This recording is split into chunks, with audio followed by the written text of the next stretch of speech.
Hello students, good morning. जैसे कि आपको पता था कि कल आपकी क्लास चली थी फिजिक्स की और उसमें हमने एक नई यूनिट स्टार्ट करी थी एटम। तो कल आपको एटम के बारे में जो जो बताया था आई होप आपने पढ़ लिया होगा सबने। आज की क्लास स्टार्ट करने से पहले मैं आपको थोड़ा सा रिवीजन करा रहा हूँ कल का। कल हमने क्या क्या पढ़ा। तो कल हमने एटम पढ़ना स्टार्ट किया, एटम यूनिट, और हमने पढ़ा कि सबसे पहले जो है ये माना गया कि किसी इस दुनिया में जो भी जितने भी पदार्थ हैं उन सबकी स्मॉलेस्ट यूनिट क्या है, एक मॉलिक्यूल है। लेकिन जब मॉलिक्यूल के बारे में पता लगाया गया तो हमें ये पता चला कि मॉलिक्यूल वो स्मॉलेस्ट यूनिट नहीं है, वो एटम है। उसके बाद एटम के अंदर हमने माना कि एटम के अंदर जो नेट चार्ज होता है वो शून्य होता है, ज़ीरो होता है, और कुछ पॉजिटिव और नेगेटिव चार्ज एक समान क्वांटिटी में वहाँ होते हैं। उसके बाद एक वैज्ञानिक आए थॉमसन, उन्होंने अपना एक मॉडल बताया जिसका नाम था प्लम पुडिंग मॉडल। उन्होंने बताया कि एक जो परमाणु है वो 10⁻⁻10 मीटर रेडियस का एक गोला है और उसके अंदर पॉजिटिव और नेगेटिव चार्ज आपस में एक दूसरे से समान मात्रा में चिपके हुए रहते हैं। लेकिन जब ये मॉडल बताया गया तो उसके कुछ ड्रॉबैक थे, इसकी कुछ कमियां थी। पहली कमी ये थी कि जब पॉजिटिव और नेगेटिव एक साथ अट्रैक्ट होते हैं तो उनके बीच एक फोर्स ऑफ अट्रैक्शन क्यों नहीं होता है, वो आपस में एक दूसरे से क्यों अट्रैक्ट नहीं होते हैं, ये कमी थी। दूसरी कमी ये थी कि यह मॉडल जो है अल्फा कण के जो प्रकीर्णन का कारण है उसको व्यक्त नहीं कर सका, जिसको रदरफोर्ड ने प्रदर्शित किया था कि जब किसी परमाणु पर हम अल्फा कण की बौछार करते हैं तो वहाँ से हमें कुछ रंगों का प्रकीर्णन प्राप्त होता है। अल्फा कण प्रकीर्णन होते हैं, वो स्कैटर होते हैं, वो बढ़ जाते हैं विभिन्न दिशाओं में। तो इस चीज़ की व्याख्या मॉडल नहीं कर सका। तीसरा दोष ये था कि इस मॉडल के आधार पर विभिन्न तत्वों के जो स्पेक्ट्रम है उनकी व्याख्या नहीं करी जा सकी। स्पेक्ट्रम का मतलब यही था कि जब किसी एटम को हम हीट देते हैं तो उससे जो इलेक्ट्रॉन निकलते हैं वो उत्सर्जित होने लगते हैं और वो एक विजिबल लाइट छोड़ते हैं। तो हर प्रकार के रंग की एक लाइट होती है जिसका हम स्पेक्ट्रम बनाते हैं। तो इसके मॉडल के कुछ दोष थे इस मॉडल के बारे में। लेकिन इसके बाद इनके फिर एक शिष्य आए जिनका नाम था रदरफोर्ड।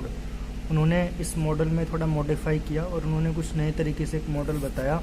उन्होंने कहा कि ये जो एटम्स होते हैं ये कुछ इस तरीके से नहीं जुड़े होते जैसे कि थॉमसन ने बताया है। इनका कुछ अलग तरीका होता है, अलग संरचना होती है, और इसको इन्होंने अपने प्रयोग के द्वारा सिद्ध किया और जिसका नाम रखा गया रदरफोर्ड का अल्फा कणों का प्रकीर्णन। इसके बारे में क्या बताया गया? इसके बारे में ये बताया गया कि जैसा कि थॉमसन ने बताया कि जो अल्फा कण है, जो एटम है उसके अंदर पॉजिटिव और नेगेटिव चार्ज इस तरीके से रखे हुए हैं, लेकिन ऐसा नहीं था। इन्होंने कहा कि वो कहीं बीच में पॉजिटिव चार्ज है और नेगेटिव चार्ज जो है कहीं आसपास है। इसको उन्होंने एक प्रयोग के द्वारा सिद्ध किया। इन्होंने जो है एक रेडियोएक्टिव मेटल लिया जिसको लेड बॉक्स में रखा और सामने एक एटम्स लिया, और एटम किसका था? स्वर्ण का एटम था, और उसकी एक पतली फिल्म बनाई गई। अब यहाँ क्वेश्चन ये है कि एटम्स जो है वो स्वर्ण का ही क्यों लिया गया, वो गोल्ड का क्यों लिया गया? इसका रीज़न ये है कि गोल्ड एक ऐसा प्रकार का धातु है जिसको हम अधिक से अधिक इसको पतला कर सकते हैं क्योंकि इसकी तन्यता ज़्यादा होती है। दूसरी बात यह है कि ये गोल्ड जो है वो 50 टाइम्स भारी होता है अल्फा कण से। जब इसको प्रयोग कुछ इस तरीके से किया गया कि जब रेडियोएक्टिव जो मेटल है उससे जो अल्फा कण निकलने स्टार्ट होते हैं तो जैसे ही वो एक स्वर्ण फिल्म पर पड़ते हैं, गोल्ड फिल्म पर पड़ते हैं, तो मोस्टली अल्फा कण जो है वो स्ट्रेटली पास हो जाते हैं। लेकिन कुछ अल्फा कण ऐसे थे जो किसी दूसरी दिशा में डेविएट होते हैं, विचलित होते हैं, और हमें पता चला कि अबाउट 1 in 8,000 अल्फा कण जो है वो रिफ्लेक्ट होते हैं 90 डिग्री से कम एंगल पर। इससे हमें पता चला कि यदि सारे अल्फा कण जो हैं स्ट्रेट वे पास हो रहे हैं तो इसका मतलब क्या है कि ये जो एटम है इसका अधिकतर भाग खोखला होता है, एम्प्टी होता है, जबकि कुछ भाग ऐसा होता है जहां कुछ बहुत भारी चीज है जो अल्फा कण को भी रिफ्लेक्ट कर रही है। इसी से रदरफोर्ड ने बहुत सारे कंक्लूजन निकाले, जैसे कि आपको बताया गया था कि अधिकतर अल्फा कण बिना विचलित हुए सीधे जा रहे थे, कुछ अल्फा कण जो है प्रकीर्णित हो रहे थे। और इसलिए हमने एक फॉर्मूला भी बनाया, ग्राफ बनाया कि यदि थीटा कोण पर कितने अल्फा कण किसी एंगल पर प्रकीर्णित हो रहे हैं, तो उसके लिए हमने ग्राफ बनाया था, जैसे कि आपको कल समझाया गया था। ये ग्राफ है। इस ग्राफ में ये समझ में आ रहा है कि जैसे जैसे एंगल बढ़ता है वैसे ही वैसे जो अल्फा कणों का प्रकीर्णन है वो कम होता है, और लगभग 180 डिग्री पर बहुत कम अल्फा कण, लगभग एक अल्फा कण जो है वो प्रकीर्णित हो रहा है। और हमने एक फॉर्मूला बनाया कि यहाँ से हम किसी भी एंगल पर अल्फा कण कितने अधिक संख्या में प्रकीर्णित हो रहे हैं वो निकाल सकते हैं। ये सब प्रयोग करने के बाद कुछ निष्कर्ष निकाले और हम इस आगे कंटिन्यू करेंगे। कल यहाँ तक आपको कराया गया था। पहला निष्कर्ष क्या निकला इस चीज़ से? ये निकला कि यदि अधिकांश अल्फा कण जो हैं वो इस गोल्ड फिल्म को पार कर रहे हैं, तो इसका मतलब ये है कि जो परमाणु है उसका अधिकांश भाग जो है, अधिकांश हिस्सा जो है वो एम्प्टी है, वो खोखला है। इसलिए तो अल्फा कण जो है ज़्यादातर पास हो रहे हैं उसके। सेकंड पॉइंट ये था कि कुछ अल्फा कण प्रकीर्णित हो रहे हैं जिनका एंगल जो है 90 डिग्री से कम है, और वो लगभग 10⁵ में से एक अल्फा कण ऐसा है जो 180 डिग्री के कोण पर रिफ्लेक्ट हो रहा है। ऐसा क्यों हो रहा है? अल्फा कण बहुत भारी होते हैं और ये तभी रिफ्लेक्ट हो सकते हैं जब इनसे कोई बहुत अधिक भारी चीज़ इनके सामने हो। हम कुछ ऐसा एग्जाम्पल ले सकते हैं कि यदि दो बहुत स्ट्रॉन्ग व्यक्ति हैं और वो एक दूसरे को टक्कर मारते हैं, तो कौन सा जो व्यक्ति है वो वापस पीछे जाएगा? तो इसका सीधा साधा एक आंसर आपका यही होगा कि जो व्यक्ति भारी होगा वो हल्के व्यक्ति को धकेल देगा। तो इसलिए हमने यही किया था कि जो गोल्ड एटम लिया था वो इसी का रीज़न था कि वो अधिक भारी लिया गया, जिससे कि अल्फा कण जो थे जैसे ही उस एटम से टकराया वो वापस रिफ्लेक्ट हुआ। और ये केवल एक जगह ऐसा हुआ था। तो इसका मतलब क्या है? हमें पता चला कि यहाँ इस एक जगह ही परमाणु का जो समस्त द्रव्यमान है वो यहीं स्थिर है। अब कोई अल्फा कण कब रिफ्लेक्ट होगा, कब वापस जाएगा? वो तभी वापस जाएगा क्योंकि अल्फा कण का चार्ज होता है पॉजिटिव, जब वहाँ भी कोई पॉजिटिव चार्ज हो। तो हमें ये बात निकल के सामने आई कि एक एटम के अंदर जितना भी पॉजिटिव चार्ज होता है वो एक छोटी जगह पर होता है और उसका द्रव्यमान भी वहीं होता है। तो हमें पता चला कि यही एक बीच में ऐसी जगह है जहाँ पॉजिटिव चार्ज है। और रदरफोर्ड ने इस धनावेशित कण का जो भाग है उसका नाम क्या दिया? उसको इन्होंने नाभिक का नाम दिया कि ये नाभिक है। जब इसकी गणना करी गई तो हमें पता चला कि जो नाभिक की त्रिज्या होती है वो 10⁻⁻15 मीटर पाई गई, जबकि हमने पहले पढ़ा था कि एक परमाणु की जो त्रिज्या है वो 10⁻10 मीटर है। तो आप समझ सकते हैं कि लगभग 5 टाइम्स जो है एक नाभिक परमाणु से छोटा होता है। तो हमें अभी तक ये पता चला कि जो परमाणु है उसका पॉजिटिव चार्ज कहीं बीच में स्थिर होता है और अधिकांश भाग परमाणु का खोखला होता है। इतना करने के बाद अब हमें पढ़ना है कि जब कोई अल्फा कण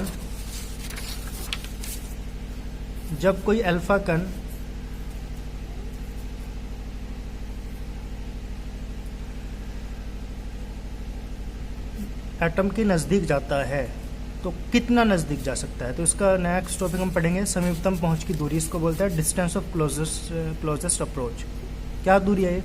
वह समीपतम दूरी जहां तक नाभिक की दिशा में गतिशील अल्फा कण विराम अवस्था में आने से पूर्व पहुंच सके।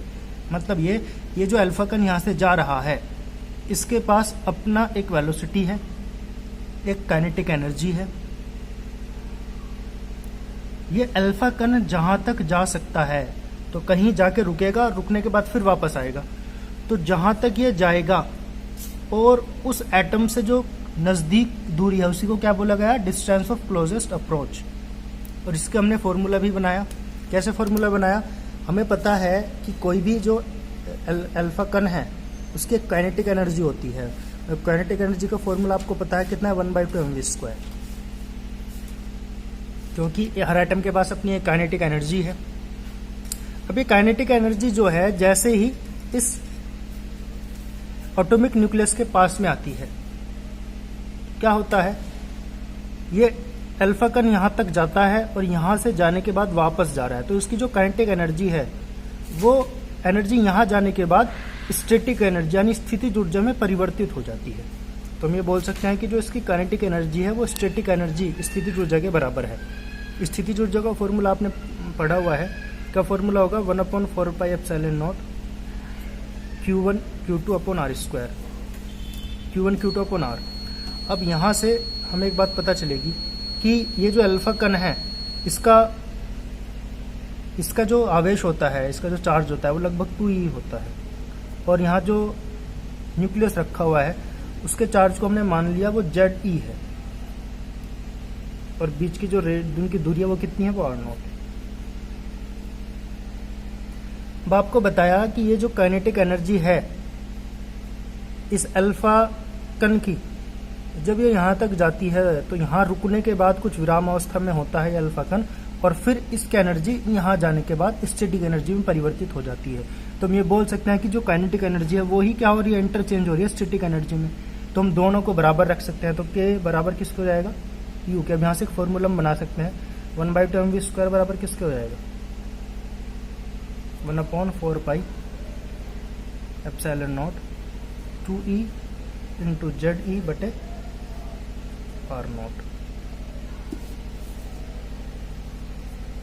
इतना करने के बाद हम यहाँ से ये जो मिनिमम डिस्टेंस है, डिस्टेंस ऑफ क्लोजेस्ट अप्रोच, इसको निकाल सकते हैं। कैसे कैलकुलेट करेंगे, इसकी क्रॉस मल्टीप्लाई कर देंगे हम, तो कुछ इस तरीके से हमारा फॉर्मूला बन जाएगा ये।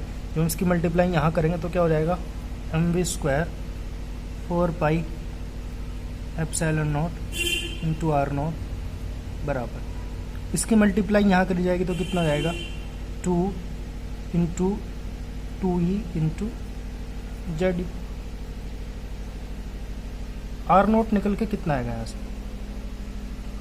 यहाँ कितना हो जाएगा, 4e इंटू Ze बटे इसके डिवाइड में आ जाएगा, तो mv² 1/4πε0। 4 से 4 हम ये कैंसिल कर सकते हैं यहाँ से क्या निकल के आ रहा है फॉर्मूला, r बराबर 1/ε0 Ze इंटू e बटे mv²। तो ये फॉर्मूला बना कि हम एक डिस्टेंस ऑफ क्लोजेस्ट अप्रोच यहाँ से निकाल सकते हैं। इसके अलावा हम इसको ये भी बोल सकते हैं कि यदि हम यहाँ से इसको ये लिखें तो इसका एक नया फॉर्मूला ये भी बन सकता है कि r0 बराबर कितना हो जाएगा, यहाँ से हम बोल सकते हैं 2e into Ze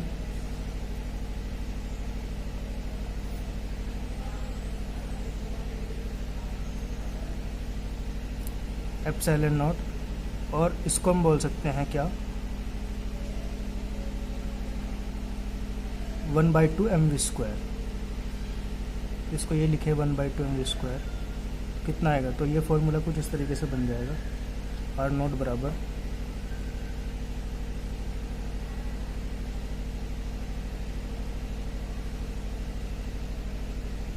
1/4πε0 Ze into 2e बटे काइनेटिक एनर्जी। तो ये कुछ फॉर्मूला बन जाएगा, और ये उस फॉर्मूले से क्या निकाल सकते हैं हम, डिस्टेंस ऑफ क्लोजेस्ट अप्रोच निकाल सकते हैं। ये काइनेटिक एनर्जी किसकी है आपको पता ही है, ये है अल्फा कण की। तो यहाँ से हमें ये पता चला कि इसका मतलब क्या है डिस्टेंस ऑफ क्लोजेस्ट अप्रोच निकालने का। इससे हम नाभिक के आकार का पता लगा सकते हैं, क्योंकि जो ये बीच में रखा हुआ है, यदि हम यहाँ से ये वाली दूरी निकाल सकते हैं तो हम क्या निकाल रहे हैं, हम इसका मतलब नाभिक के आकार का पता यहाँ से लगा सकते हैं। तो इतना आपने पढ़ा अभी तक, इससे आगे हम चलेंगे। अब हम ये पढ़ेंगे कि जो अल्फा कण है इनकी ट्रेजेक्ट्री कैसे होती है, इनका तरीका कैसे होता है जब ये एक न्यूक्लियस के पास जाता है।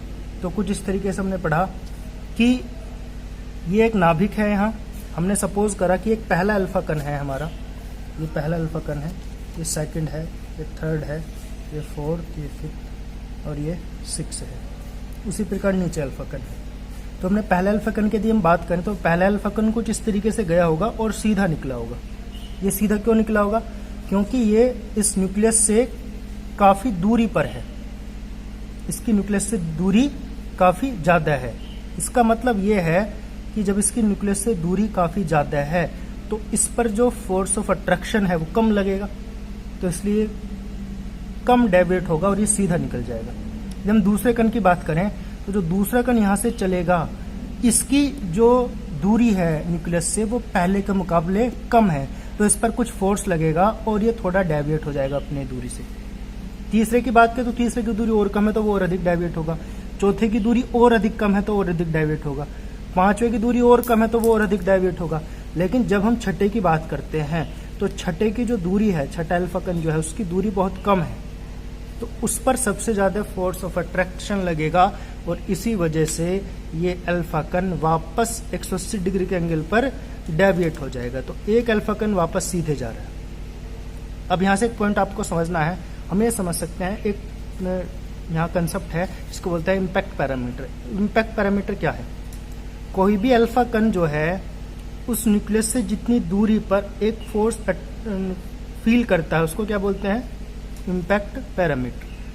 तो यदि मैं इस दूसरे अल्फा कण की बात करूं तो ये अल्फा कण पर जो फोर्स लगा उस अल्फा कण की इस न्यूक्लियस से दूरी कितनी है? b है, तो इस b को क्या नाम दिया जाएगा? ये इम्पैक्ट पैरामीटर है। इम्पैक्ट पैरामीटर जितना कम होगा डेविएशन उतना ही अधिक होगा। तो यदि हम बात करें छठे अल्फा कण की, इसका इम्पैक्ट पैरामीटर 0 है, तो ये जो छठा अल्फा कण है इसका इम्पैक्ट पैरामीटर कितना है? 0 है। तो इसका मतलब सबसे ज्यादा डेविएशन इसी अल्फा कण का हुआ है और इसीलिए ये 180 डिग्री के कोण पर रिफ्लेक्ट हो गया। अब यहां से हम इम्पैक्ट पैरामीटर का एक फॉर्मूला बना सकते हैं। हम ये फॉर्मूला जानते हैं ऑलरेडी कि जो फोर्स ऑफ अट्रैक्शन है उसका फॉर्मूला है 1/4 pi epsilon not into Q1 Q2 upon R²। यहाँ से हमने फॉर्मूला बनाया, कुछ इस प्रकार से फॉर्मूला बनेगा B बराबर 1/4 pi epsilon not ZE² coat θ/2। ये थीटा क्या है? थीटा एंगल ऑफ डेविएशन है, वो वाला एंगल जो न्यूक्लियस से डेविएट हो रहा है। कोई भी अल्फा कण जिस एंगल से डेविएट हो रहा है वो एंगल ऑफ डेविएशन है, विचलन कोण है। और KE kinetic energy of alpha कण जो हमने पहले भी पढ़ा है। तो ये सब हमें रदरफोर्ड ने बताया और इन सब चीज़ों से बहुत सारी जो हमारी डाउट थे वो क्लियर हुए एटम के बारे में। अब ये सब कुछ पढ़ने के बाद हमें एटम के बारे में क्या चीज़ समझ में आ रही है। तो हमने रदरफोर्ड का कंप्लीट मॉडल अभी क्या समझ में आया हमारा? क्या समझ में आ रहा है रदरफोर्ड का कंप्लीट मॉडल? हमें जो थॉमसन ने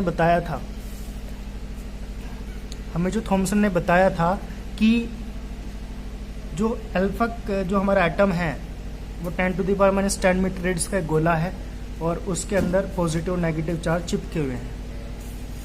अब हमने जब ये पढ़ा तो हमें रदरफोर्ड ने बताया कि जो एटम है उसके अंदर कहीं पॉजिटिव चार्ज है जो कहीं बीच में है और वो लगभग 10⁻⁻15 मीटर का है, इतनी रेडियस है। ये जो एटम है उसकी रेडियस 10⁻⁻10 मीटर है। तो हम ये बोल सकते हैं, ये कंक्लूड निकाल सकते हैं कि जो न्यूक्लियस है वो एटम से बहुत अधिक छोटा है और उसी के अंदर पॉजिटिव चार्ज है, क्योंकि आपको बताया है कि इसी न्यूक्लियस से वो अल्फा कण वापस रिफ्लेक्ट हुआ था और सारे अल्फा कण पास स्ट्रेट वो सीधे निकल गए थे।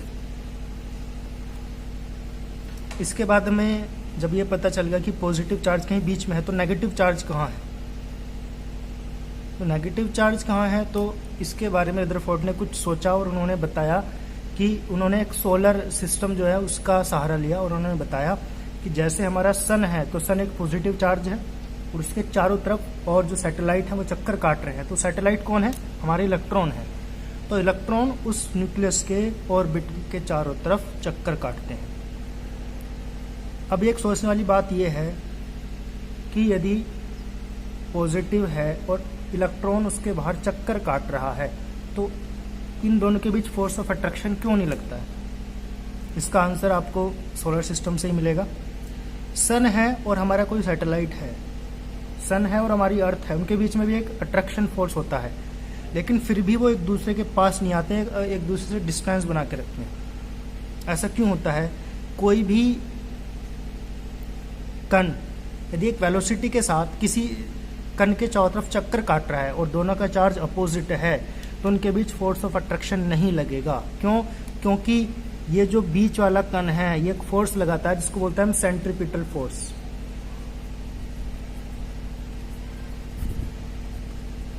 इसको बोलते हैं अभिकेंद्र बल।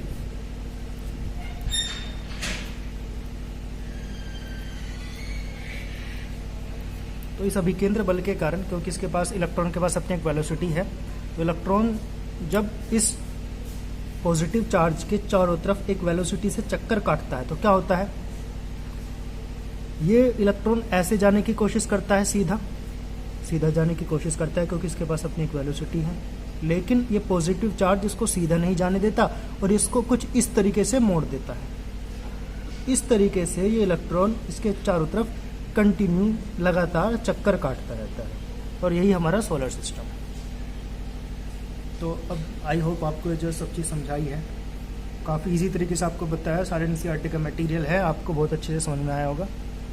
इसके जो कंप्लीट हैंड रिटन नोट्स हैं वो आप व्हाट्सएप पे कांटेक्ट कर सकते हैं या आप कमेंट में लिख सकते हैं, वो आपको प्रोवाइड करा दी जाएंगी। आज के लिए बस इतना ही। आपके बारे में कोई भी डाउट है इसके बारे में तो आप मुझे कांटेक्ट कर सकते हैं। Thank you.